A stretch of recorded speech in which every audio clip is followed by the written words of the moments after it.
Health is wealth and movement is medicine.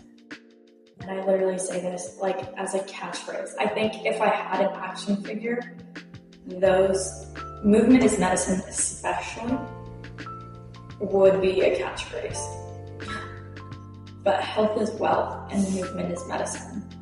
Health is wealth really, to me, is defined by taking care of your health makes you have the highest quality of life, which finances, economic status, I don't care. That to me isn't wealthy. What's wealthy is when you're 80, can you still stand up on your own? When you're 75, can you still go walk in a park? Or do you need a wheelchair? Are you doing physical therapy as you're losing bone density? Are you eating right? Are you sleeping right? Health markers matter. What's your blood saying? What's your hormone levels? What's your energy like? Those things, that's what matters. I don't really care what your physique goal is. I'm caring about what your health is telling you. What is your body saying? What do you need? What do you need to change? How do you make sure that the days that you are here, you get to live them to the fullest? That's so powerful and that's so important. And I feel like sometimes we get so caught up with the outside and the external and the present and the current state that we forget that we're building a body for not right now us, but future us. Movement is medicine. This is my catchphrase. I literally say this in passing to people. This is insane. Anyways, it speaks for itself. I don't care what kind of movement. I don't care if you love to do Zumba classes and that's all you do. I don't care if you love strength training and that's all you do. Or you're a CrossFitter and it's kind of in between cardio and strength training and it's just a whole lot of shit. Love that for you. I don't care if it's just I like to go out for walks with my friends. I don't care if it's a solo venture. I don't care if you're a part of a run club. I don't care. And to say I don't care is not in a negative context, I don't care. It's I don't care what format you choose, as long as you choose to do something. You've all heard this adage before. If you don't use it, you lose it. That's right. So if you don't use your muscles and your body and you start that mobility and all of those things, you will eventually, as you age, as we all do, you will start to lose that mobility, that range of motion. You'll start to feel crunchier.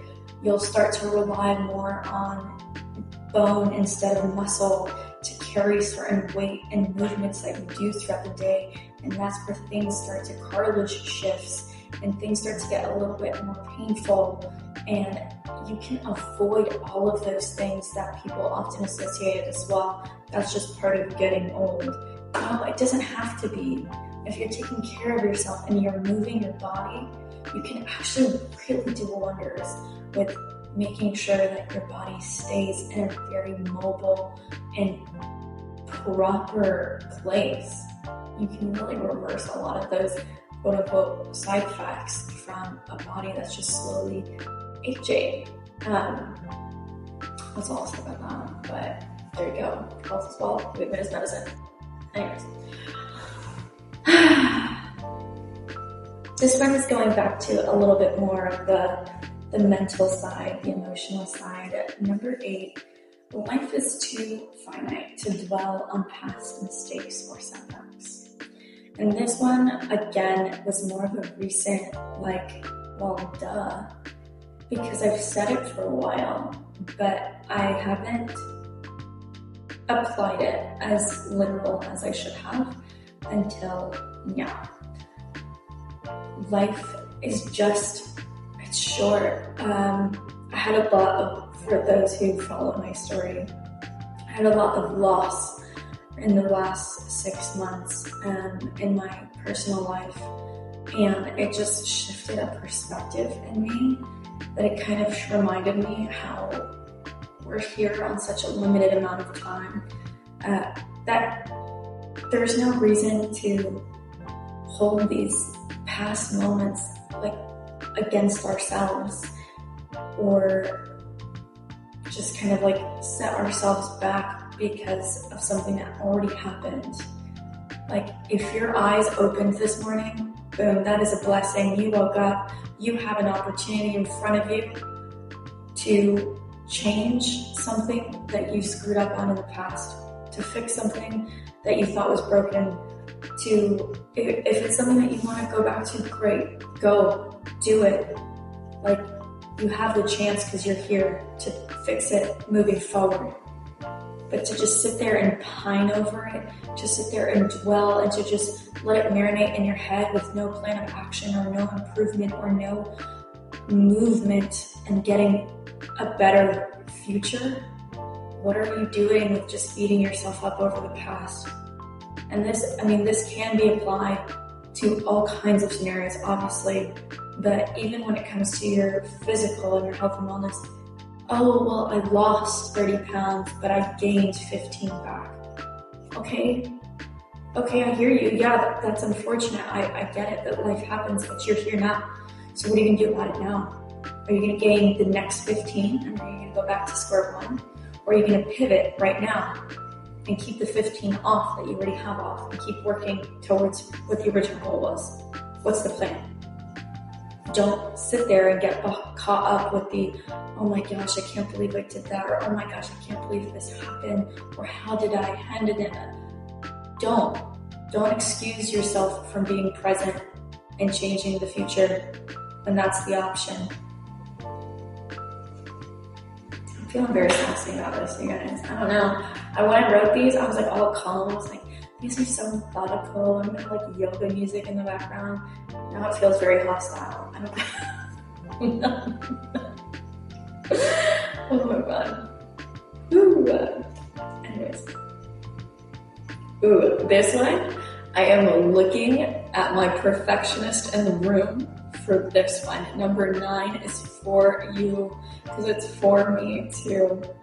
You don't need to know how the game ends before you start to play. That was my metaphorical mic drop right there. You guys, you don't even know. You don't even know. I'm the person that asks 1,000 questions in my head and play out 1,000 scenarios before I even make one, like before I even try one first move. Because I'm so scared that I'm gonna get it wrong. Always. So this one is 100% for my perfectionists and my like overthinkers in the room. You don't need to know how the game ends before you start playing the game.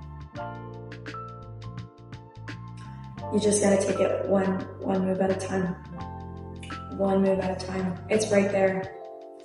You might not see the full plan, but you gotta trust yourself enough to just start the first move and hope for the best and see that you get the outcome you want. That's it. Number 10. We're almost there. This was still so much longer than I thought it was going to be. I was like, oh my gosh, 15 confessions. I'll be done in 20 minutes. Yeah, okay. I forgot how much I missed talking to you guys. Anyways, number 10, awaken your spiritual side. And again, I know I'm loud and proud when it comes to my Christian faith. But if you're not a Christian, I'm not here trying to, convert you and be like, love my Jesus. I'm just saying, whatever your spiritual side is, or even if it's nothing, your spiritual realm is within you. It's built in the system. You can feel it. You can tap into it. Using things like meditation, like breathing exercises, just sitting in peace, sitting in silence, finding those moments to kind of relax the body, quiet the mind, and let that spiritual side and sense kind of awaken and take over for just a little bit. I think that's something that builds resilience and builds fortitude in a person. And I think that that's something that not enough people tap into, because it does take time and focus to try turn off the mind, to try to quiet everything, to try to keep all of the distractions out. You know what I mean? Because it's very hard to, at least for me, to quiet my brain. I got 1,000 things going, full cylinders running. So like, it's hard for me to sit there with myself. And again, that's why I say I do this like first thing in the morning, and oftentimes when I'm driving, when I'm in the car, that's usually the vessel that I can just turn off the radio, turn off the AC, like literally just the hum of the engine, and I can be like more centered so that I can talk to God. And I use that as like my quiet place to reach out and to pray and to, you know, speak. But again, that's my personal religion. I talk to God. But even if you don't, you can still tap into this by finding moments in your day to just reset and kind of ground yourself and quiet everything and remove the distractions and really breathe and just focus on just the silence. Yeah. Number 11 is solo dates. And I think people underutilize them. I think because people are either afraid of being alone or afraid of what it looks like. But I kind of got more value out of this again recently when I started traveling more solo for all kinds of different events and work and things like that. It's so much better to be solo and to be on your own than to be with bad company. And it's so much more important for you to hold your own worth and to know your worth, other than just settling for someone that's not ready for you, or settling in an environment that you don't really jive with, but you want to be there because you want to support your friend, or you want to be there because, you know, and there's always exceptions to the rules where like you make a compromise for somebody you care about or something like that, of course.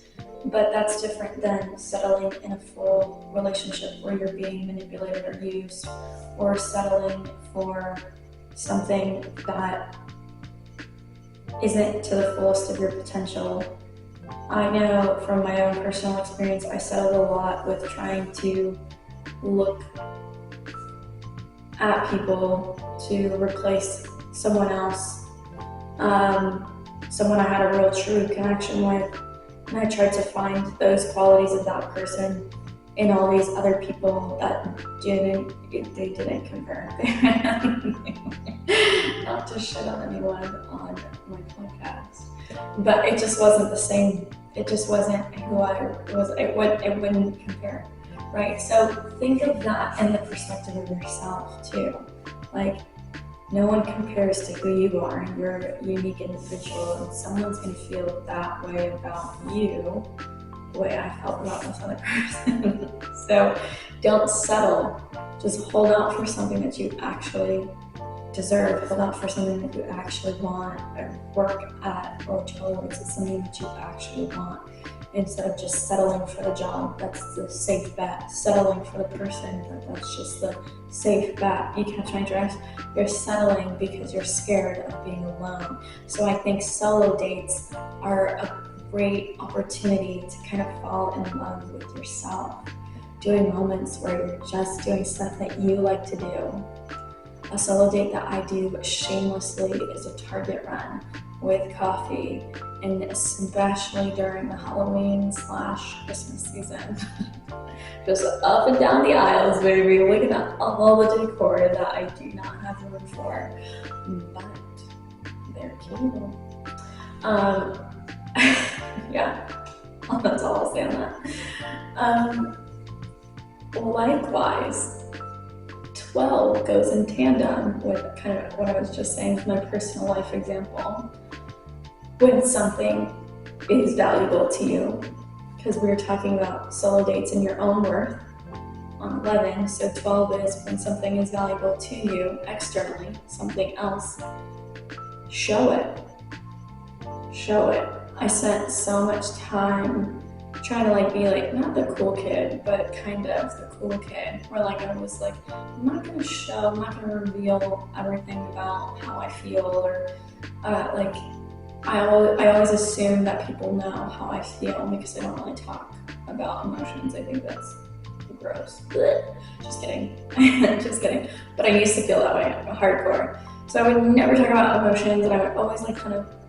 And so people just thought I would take advantage of them, or people thought that I was like almost ungrateful for them because I never said it. I felt it a whole lot, and then there would be an occasional moment where I would say it, or like, the holiday season come around and they would get like this beautiful handwritten card from me, and they're like, oh my God, I never thought you felt that. Or like, I even got into a fight with a friend one time because she was like, I just feel like you don't appreciate me. And I was like, I don't see how you could see that when this is how I feel about you. And she was like, you don't say it. And I was like, you got a point there.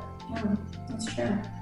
So, all of that to say, if you do find value in something or someone, whether it be, again, you could be very grateful. I'm so grateful about my clients and about my job and all these things that like I always try to make sure I shout them how much I appreciate them and how hard they work and how they make me like proud mama vibes and all the things.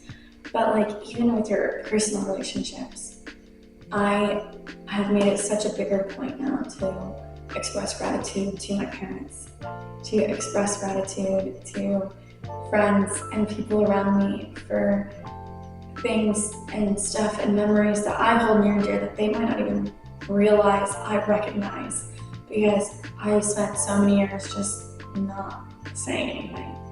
So when something holds value, say it. We're almost there. Winning is the result of not giving up. Winning is just the result of not giving up. If you ever see someone climb to the top, they didn't just get there on a one-time win. It didn't take just once. It took a lot of work behind the scenes that you probably know nothing about. And if you want to be like them and you want to be a winner in life, you're going to have to be resilient. You're going to have to be stubborn. You're going to have to climb, and your mountain might not look the same like their mountain, but it doesn't matter. You're going to have to push, and you're going to have to sink your teeth into it, and you're going to have to put all your might into it, and it still might suck. And when you think you're getting to the top, you might miss a step and fall back down almost to the bottom and have to start all over again.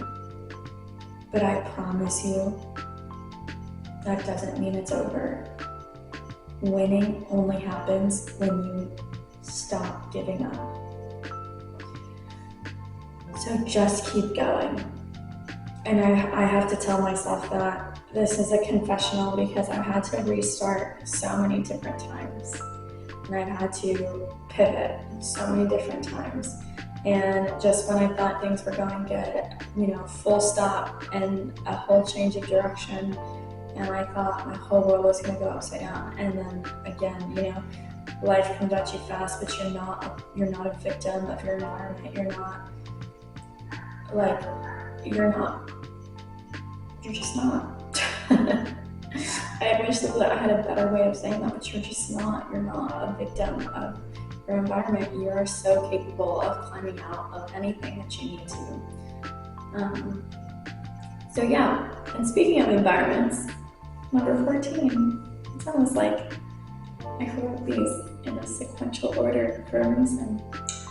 Number 14, you will never see the toxicity of your environment until you step away from it. I have had this conversation with multiple people in different ways and about different things, and the one that I find that trends most often is when in a workspace or a work type of environment or even an abusive relationship. Sadly, I've had those conversations as well, and this is very much that. And here's the analogy. The analogy is when you're sitting we're standing at and surrounded by fog. You can't see. And if you've ever driven through fog in like the mid-morning, like kind of, you know that it's when it's super hazy and it's a little bit dimly lit, like it's hard to see right in front of you. You don't see anything else around you really. But then once you step out of it, once you remove yourself from it and you see this whole like heap of fog sitting in the path, but you're no longer in it, you can just see how massive the fog is because you're looking at it from the outside perspective, looking at this big cloud. You're like, wow, that's crazy. And I feel like this applies in the same way. You don't see the toxicity when you're breathing it in constantly. You're in it. You just see right in front of you and that's it. And you're like, yeah, maybe it's a little toxic. Whatever. I'll just deal with it, or I'll just get through it, or he's not that bad, or she's just going through something, or well, this boss is new, I'll give it time, right? We lie to ourselves to buy more time, but we don't move in any direction, so we stay set in the fog. And then once inevitably it passes, you leave and you're removed from that environment, and you sit back and it's kind of like eyes wide open and you're like, wow, that was way worse than I thought it was. So this is something I lived through, obviously, in a more personal setting, but it's a conversation that I've had more often than I've ever wanted to, because I would never wish that sense of powerlessness to anyone, because it sucks and you feel trapped, but you also feel like, again, you can logic your way into enduring it longer than you have to. So there's that. And then last but not least, as cliche and cheesy as you think it's gonna be authentically yourself. I tried for so long to take myself so seriously, to show up like super polished on social media with like all of these answers, all of these, you know, like, again, just like super serious. Like, I don't know, y'all, I look back on it, I don't know why I put so much pressure on myself. And I didn't want anyone to know, like, nobody knew that, like, I love Star Wars and, like, Ghostface is my favorite. And then I, like, you know, I love sweets, even though I'm a fitness person, and, like, all these things, you know? They didn't know me at all. And I liked it that way. I was like, stay away. I'm just this clean-cut professional, like, whatever. And it wasn't until I like just took time to be like, no, I kind of like how quirky I am. I kind of like how weird I am. I'm pretty much like a nerd, but like nobody knows it. And so I like started to lean into who I was a little bit more, and I started to experience a lot more of those things that I talked about on the top of that chart, just like more happiness, more joy, and just more love for myself, more grace for myself. And so I think being authentic to who you are, not only does it allow people in, but it allows yourself in. And I know that sounds kind of weird, but like it allows you to let you more, because you're not constantly on a filter. You're not constantly trying to filter yourself out, and I think that that's just a beautiful place to be. So that's where I'll leave you with my 15 confessions of Coach. I hope you learned something. I hope you agreed with a lot of things. Let me know which confessions that you have had that I might have missed. I would love to learn from people. Always love to learn from people like you. But thanks for checking in with me. And don't forget that I'll be back very soon, and we'll be talking about gym hacks and how to build a more confident self, building your own workout program. So I'm going to kind of run through the steps of what I would do if I was starting out all over again, and how I got started building my own fitness program when I was too scared to hit the weights section on the gym floor, and I was like a cardio queen. So we'll dive into all of that very soon. So be sure that you're following me so that you don't miss another episode. And keep on keeping on, keep kicking ass, and as always, I will see you next time.